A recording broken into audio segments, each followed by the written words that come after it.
There we go. So, somebody explain to me what, like, generally the dilemma of God's allowing suffering and evil. What do people generally say? Yes. Like from a skeptical perspective? Or, yeah. Okay.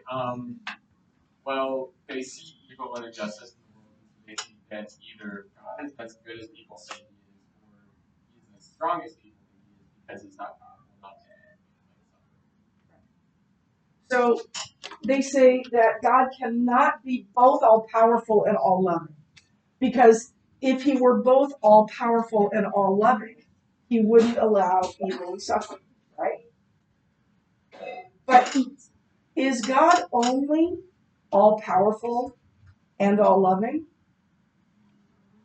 No. He is more than that, right? Yes. He is just, right? What else is he?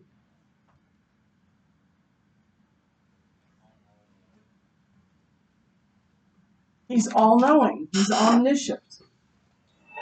What else is he? But that's all powerful, so we've already just decided that he's all powerful and all loving. But okay, so what else is he?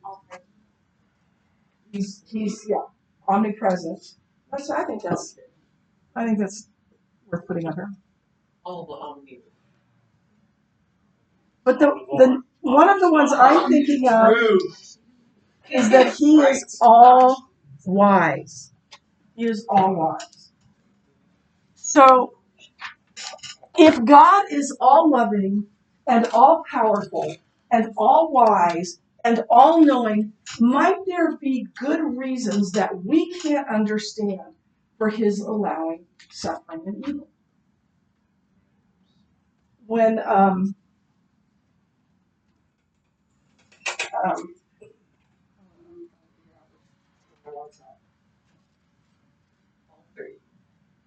when Lane was little, he was 2.5 years old. And my parents took our whole family on a Disney vacation, a land sea vacation. And started out at Disney World, and then, by the way, the Disney cruise is a lot of fun. So is Disney World. And the night before we left, Lane, who typically, when he got some sort of respiratory thing, it turned into croup. He had this cough, and it didn't sound like croup yet, but I thought, well, we're leaving tomorrow. I need to go, and so I went to urgent care. And the doctor said, go, he'll be fine. Probably the hot humidity will be helpful for him, and so go ahead. And we're on the plane. I don't know why Jeff and I were in different places on the plane, but Jeff had Lane, and all of a sudden I hear this bark. That's the croup sounds like a bark. The croup cough sounds like a bark. And I looked over at Jeff, and Jeff looked over at me, and we're like, what's going on? And so by the time we got there, he hadn't napped, and he was howling and all of that, so I put him down for a nap. And I was just worried enough that I stayed with him. And then all of a sudden, I hear thrashing in the corridor, and then I hear, and I realized he was having trouble breathing. And so I grabbed him up. I did what the doctor had told me to do. I went into the bathroom. I turned on all the hot water everywhere so it would be steamy so that he could breathe. And it was scary enough that we took him to the emergency room. And when we got there, he had spiked a very high fever, burning up. We had to wait quite a while. I finally went up to them and said, my son is having trouble breathing. And they got him in right away. And they went to put in an IV, and they couldn't get it into the vein. And they're trying and they're trying and they're trying. And Lane is looking at me with these eyes saying, why are you allowing them to do this to me? Why? He couldn't understand why his mother and father would allow this thing to happen. But what did I know? I knew that he needed it desperately. Now, the good news is that it was basketball season. And so he was able to be in the hospital, and I just put on ESPN so he could just watch basketball all the time, and that helped. And he did recover, and he was able to go on a cruise. By the way, when I played basketball with my boys on their little tights, I would play with them. I trash talk my boys, and every time they would make a shot, when Lane would make a shot, I'd say, "Laney is a machine." And when I made one, I'd say, "Mommy is a machine." And he's watching ESPN, and of course it's highlights, right? So he's sitting in his crib going, "He's a machine. He's a machine. He's a machine." Everyone was a machine because they were making every shot. But it turned out okay. But at the time, he had no concept of why his mom and daddy would allow this to happen. We knew things that we didn't know. God knows things that we don't know. And as I've told you before, I believe that C.S. Lewis is right, that the first thing we're going to say when we get to heaven is, because we understand. There's also this sense, though, that it is in our darker times, our darkest times, if we lean into Jesus, that we grow the most. And we look back on that time and say, I wouldn't know what I know. I wouldn't be who I am without this trial. In fact, I just read in John 17 today to my son, where Jesus is praying, his high priestly prayer, right? And he's praying, and he knows what they're going to go through, and he asks that God would give them joy. And he's talking about their persecution, their martyrdom, and that joy would come out of it.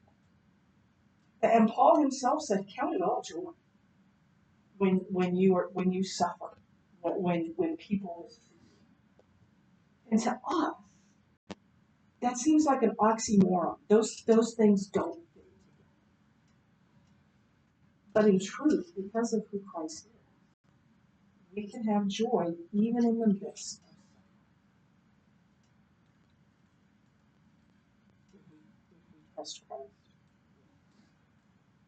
So again, there's not a 2 + 2 = 4 answer to this, but these pieces that you're getting from I Don't Have Enough Faith, from Keller, that you will get from Dr. Ekman, who I would pay money to hear him recite Mary Hallelujah, because it would be profound if he did so. So we'll do that on Monday and Tuesday. Tomorrow, I would say we'll start with tomorrow and Friday. If you're here tomorrow, I'm ready to maybe write an outline, um, or to look over your notes or something, or bring something else to work on. But I want to make sure we have everybody here for that. So I got that.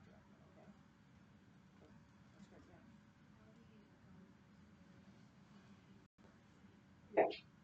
Yeah. So then that's good for you too. You need to work on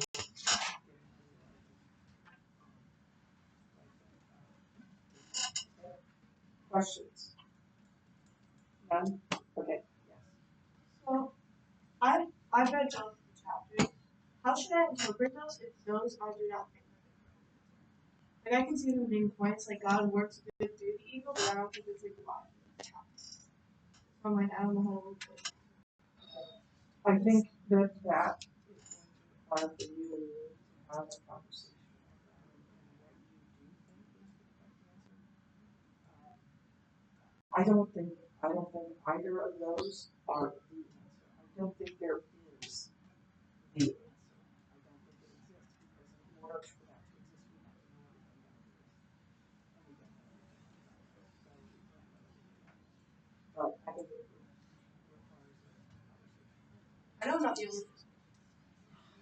Well, if that's true of anyone else, then have a conversation. In my mind, something's being simplified. Something that is complex is being simplified. You think this is.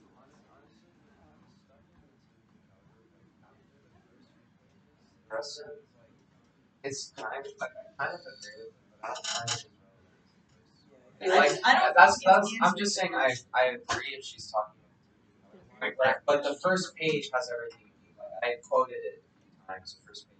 I feel like other than the first page, Then it's just again, a lot of like we need to follow-up we need to questions. talk. Follow-up. Yeah, you can take one home, but you have to check it out. The rest Yeah. the rest is about Christ's suffering. The first chapter